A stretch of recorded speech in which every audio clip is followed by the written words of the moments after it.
This episode of GMspiration is brought to you by this guy something. So what I'm doing is putting on a voice to try to make a specific character. In this case, it's my go-to announcer, who sounds a little bit like an old radio advert.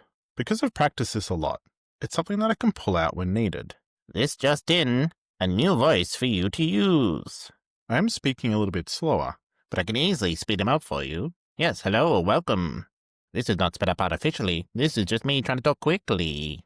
I'm going to spend this video talking about voices. Now, in all honesty, you don't need to do voices to be a good game master.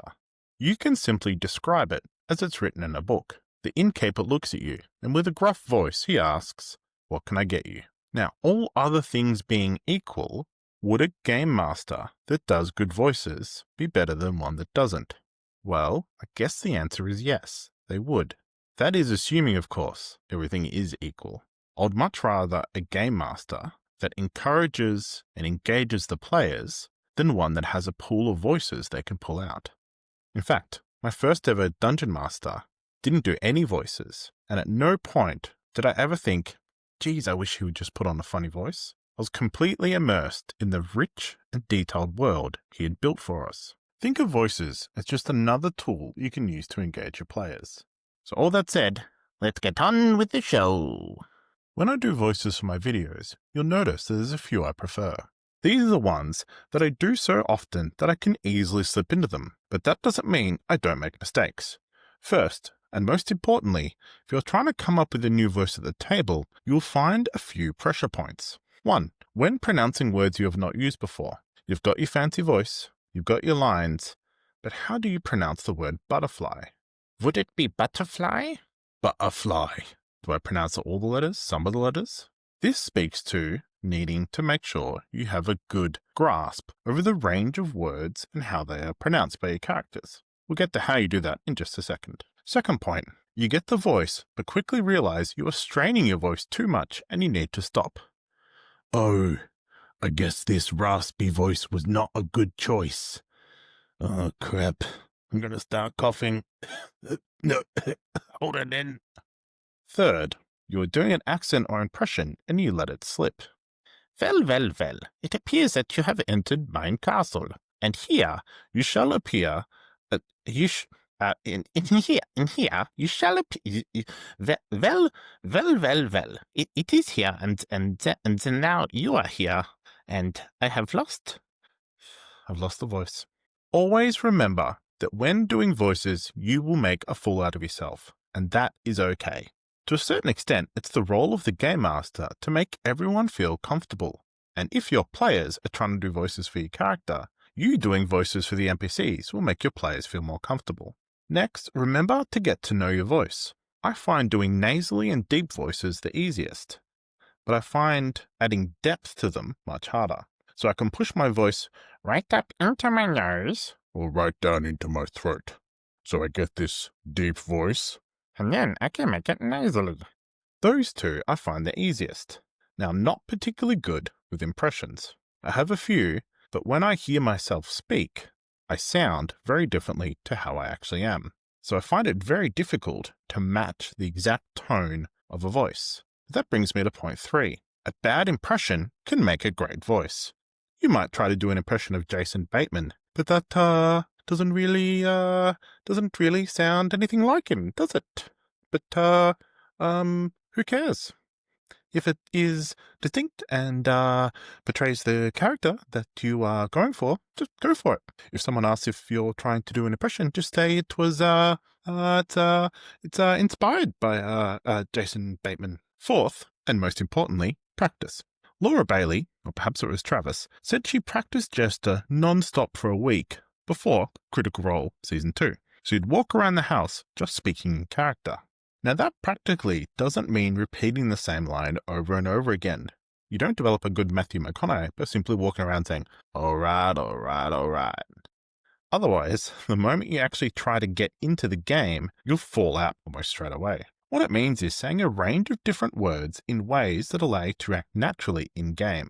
My tip is to sing songs, as they force you to say words your character would not normally do. You can pick any song, but I've picked the Mariner's Revenge song.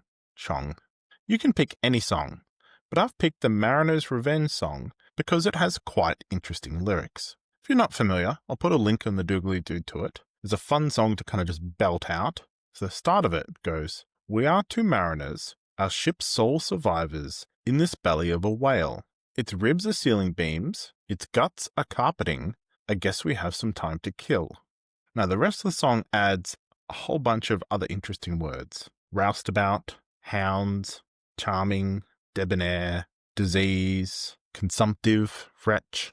These are all words that I wouldn't normally say, but if I'm trying to be natural in a conversation and someone brings up the risk of undead disease, I don't want my first attempt to say the word disease to be, yes, the disease, yes, the sickness. Yes, the sickness that you are talking about is true. Perhaps in this case, my character doesn't even say the word disease. They use the word sickness. But I wouldn't know that unless I've tried it. So let's do a couple of examples. Here you'll see the better and the worse ones. And what I'll do is I'll leave in all the mistakes I make, so you can hear me stumble over them as I go through. Again, remember, make a fool of yourself so that other people feel more comfortable. Once I've gone through a few examples, I'll give you some tips on doing your own voices to give you a bit of a kickstart, developing your own toolbox of voices to pull out when needed. First one up, and this is my country bumpkin. We're two mariners, our ship's sole survivors, in this belly of a whale. Its ribs are ceiling beams, its guts are carpeting. I guess we have some time to kill. This is one of my favorite voices to do in games, as people are generally not expecting it. It's also the one I used for the Burgomancer. On the Necromancy episode, he talked about being a Burgomancer. But it was actually a lot harder to do than I thought. A few words caught me up. Mariners, survivors, carpeting. Mariners, survivors, carpeting. I guess I have a little bit more practicing to do with the Burgomancer. We are two Maryland. Strad von Darovich, Strad von Darovich. We are two mariners, our ship's sole survivors, in this belly of a whale. Its ribs are ceiling beams, its guts are carpeting. I guess we have some time to kill. I've run Curse of Strahd a few times, and so I spent quite a long time practicing Strahd's voice. That is sort of vaguely European, not really attached to any one region. Kind of sounds a little bit like the Count from Sesame Street. One Strad von Darovich. You'll notice at one point I lose the accent, and to reset I say Strahd's name. The reason why is that is the voice line that I first learned to get me into character. Strad von Zarovich, Strad von Zarovich. That is the way that I kind of get into it. So I say, Strad von Zarovich. Strad von Zarovich, welcome to Barovia. It is my pleasure to take you. By saying Strad von Zarovich a few times, I get into the right mindset to get the voice. It is my anchor line, the line that helps me anchor myself into the impression. And it is me, Strad von Zarovich. So when doing an impression or a voice, it's a good idea to come up with your anchor line, something you can kind of mumble to yourself or say to yourself to get yourself back into the zone with the voice. We? Where's the kaboom? Where's the earth-shattering kaboom? We are two mariners, our ship's sole survivors, in this belly of a whale. So here I start a little deep, and then I use the anchor line to get myself back to where I should be. Where's the kaboom? There was supposed to be an earth-shattering kaboom.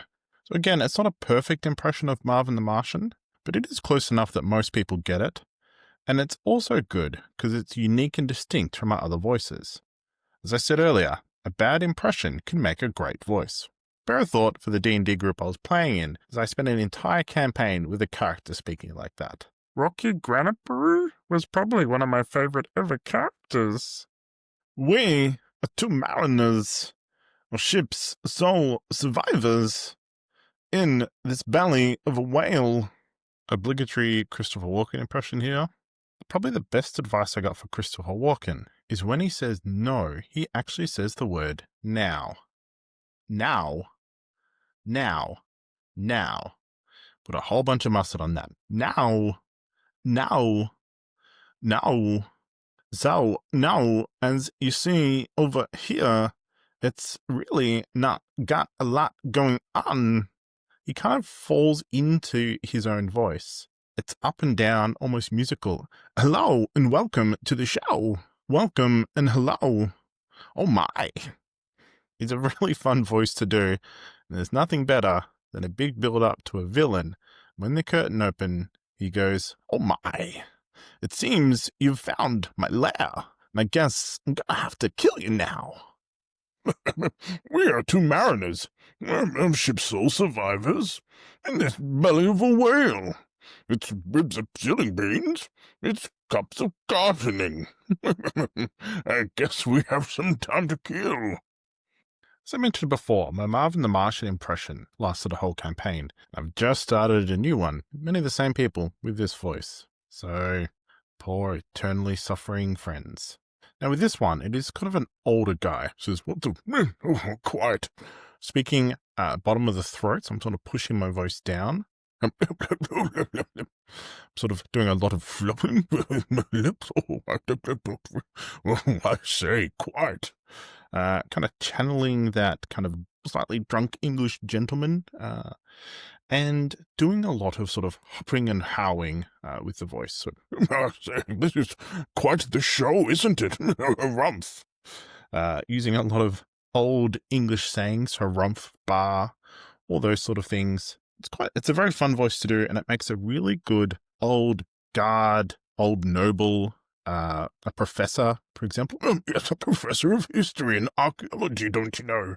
Not only do I use it a lot with D&D, but also Call of Cthulhu, that professor who gives them the notes, or that old guy they meet who maybe knows a little bit more than he's letting on. Yes, quite. We are two mariners, our ship's sole survivors, in this belly of a whale. So if you're thinking you kind of recognize that voice from somewhere, it's Werner Herzog. Probably the biggest thing he's done recently was season 1 of The Mandalorian, where he said the phrase, fetch me the child, quite a bit. It was actually watching that got me interested in his quite unique way of speaking. And he also tends to have quite a nihilistic view of things. So he's quite fun to say things like, oh yes, I guess I will pay 5 gold per saved villager. Although, death comes from us all eventually, so it's more like a down payment on them not dying right now. Enough about me doing impressions and kind of breaking them down for you. Let's actually practice some together. So I'm going to run you through a couple of examples that I think are probably the easiest to learn. They're unique enough to work for different NPCs. Remember, the first stage of doing anything well is to do it badly. That's why it's so important just to try, have a go, laugh at yourself, get some feedback. Hopefully you're surrounded by people who are not going to judge you too much. And then as you go on and try, you'll just get better and better. Don't be afraid that if something feels right, just stick with it, even if it wasn't what you're originally intending. Maybe you're going for a noble, but you've ended up with like a drunk sailor. A drunk sailor is a great NPC voice to have. Fetch me another bottle. I've got a story about a time I lost my leg to a shark made out of tree stumps. It was a real tough situation. Okay, this is the first voice that we're going to do. Now, we're going to practice it, and then you're going to go full into it, which is going to make it quite hard to understand. Pardon me. First, you're going to go into it, which is going to make it quite hard to understand. And then you're going to back off a little bit until you get something that is both understandable and unique. Place your tongue against your front, back teeth at the top of your mouth. You're going to push it slightly up against the gum, which is going to cause you to have this kind of sound as you breathe in and out. And that sound is what you hear coming out whenever he tries to say an S sound. Something like this. So just try putting it there and try saying a few lines. So if we go back to our song, we are two mariners, our ship's sole survivors, in this belly of a whale. Its ribs are sealing beans, its guts are carping. I guess we have some time to kill. Now, that is the full-on version. In the game, you're probably going to be dialing it back a little bit. So something like, its ribs are sealing beans, its guts are carpeting. I guess we have some time to kill. So I'm loosening up my tongue so it's not stuck anymore to the front of the teeth, easing off enough so that you can understand it while keeping that sound. So go ahead and give it a try. At this point, I'm going to pretend you did a great job. Or at least you did a job good enough that you can move on to the next impression. But remember, keep trying, find something that works for you. Perhaps you just sort of end up doing something like this, where it sort of uses the S sound a little bit more, but doesn't actually have the sound anymore. This is perfectly fine. For the next one, we're not actually going to be trying to put on a voice. We're just going to be changing the way you speak. This is a fantastic way to separate your voice as the dungeon master from the voice of your NPCs without putting a huge amount of strain on you switching up your voice. So I'm simply going to speak a little bit deeper and a little bit slower by clearly enunciating my voice, by making sure I pronounce every word succinctly. I try to draw the attention of the players to me. This might be a conspiratorial discussion. Perhaps I'm a thief, outlining the plans in a very specific and controlled way. If I wanted to go a little bit deeper, I could be a guard. Someone telling you to stop making a fuss and get out of town. By simply changing the way you speak and the way you enunciate, you can actually create your own voice without putting a huge amount of creative pressure on yourself. Speaking slowly with a little bit deeper to draw them in. If you want to go into that cave and face that dragon, you're going to have to find the sword of Yggdrasil. Go ahead and give it a go. Slow yourself down and speak and enunciate. Going back to our song, we are two mariners, our ship's sole survivors, in this belly of a whale. Its ribs are ceiling beams, its guts are carpeting. I guess we have some time to kill. Great job. Let's move on to the next one. Now, I mentioned before that I do find it easier to have sort of nasally voices. Now, what you want to practice doing is pushing your voice up into your nose rather than out through your mouth. As you're speaking, feel the way the voice is traveling up through your throat to the back of your soft palate. That's the bit that kind of hangs down at the back from your nose. So if you do a big deep breath in through your nose, out through your mouth, you can feel how it's traveling around the back of the soft palate. That is where you want to let the voice travel up. To do that, you kind of tighten your throat, pushing it up into the soft palate. Now, I've got something that's kind of vibrating both in my mouth and in my nose. I find this voice a fantastic one for goblins. Ah, yes. You've come to make a bargain with Gobbo, have you? Well, Gobbo has wares if you have monies. Could also just be any sort of like tricksy thing, maybe a hag. I would maybe put a little bit of a higher pitch on it for a hag. Ah, yes. I see you have come to make a deal with Gobbo the hag. Yes, my name is Gobbo. It has caused a lot of problems in my life, but just ignore that for now. I am a hag. What you want to try doing, focus on the back of the soft palate, focus on letting it go up and sort of resonating. And you want to practice it enough that you're not slipping out. You don't want to be kind of talking up here and then like slipping down a bit. I mean, God, I've gone back into Wookiee. So as you practice more, you can have a go at shifting the tone down or keeping it being nasally. Then you kind of end up with something that sounds a bit like this. Not really sure what this voice is or who would say it, but maybe like an ogre or something? Who knows? But simply by messing around, you've ended up with a different voice that you can use. Oof.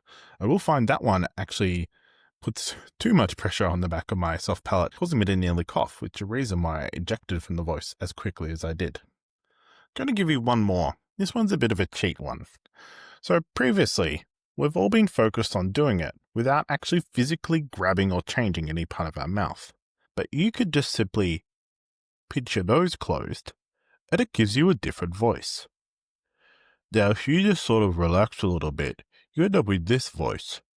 Now, this is a perfectly fine voice. You could be like, hey you guys going? Perhaps I'm just like a chilled out halfling. Maybe I'm just a creature without a nose. I mean, what does a grung sound like anyway? I mean, maybe more kind of froggish. But I guess if I make it a bit, my voice a bit deeper, that's kind of froggish, right? Maybe this is how a grung or a bullywog speaks. It's a lot more about the b sound that is coming from their lips. This is fine, but I'm actually tempted to use this for a game I'm running next Monday. The bullywog. Ah, yes. I am the king of the bullywogs. And, I will not stop until I have cracked every last one of you. Bah, bah, bah, bah, bah. So silly. You really want to make sure, you really want to make sure you have fun doing these voices. There is nothing that kind of helps you get better at something than having a bit of fun while doing it.